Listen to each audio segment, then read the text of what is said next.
घने जंगल में एक खूबसूरत सुबह थी जहां सब जानवर सुकून से रह रहे थे।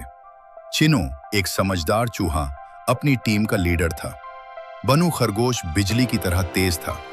टिप्पू बंदर दरख्तों पर उछल कूद कर रहा था। म्याऊं बिल्ली खामोशी से चल रही थी जैसे कोई जासूस हो। जंगल का बादशाह शेर शान से चल रहा था और हाथी आहिस्ता मगर मजबूत कदमों से आगे बढ़ रहा था। मगर कहीं दूर एक खतरनाक जाल बिछाया जा रहा था। अचानक शेर उस जाल में फंस गया और हाथी भी उसमें उलझ गया। यह खबर चिनू की टीम तक पहुंची। सब ने फौरन एक प्लान बनाया। नक्शा बनाया गया और रास्ता तय किया गया। टीम अंधेरे जंगल में दाखिल हुई। हर तरफ खौफनाक आवाजें थीं। टिप्पू ऊपर से निगरानी कर रहा था। उन्होंने शेर और हाथी को कैद में देखा। सब झाड़ियों में छुप गए। म्याऊं ने दुश्मन का ध्यान हटाया। टिप्पू ने ऊपर से चीजें गिराईं।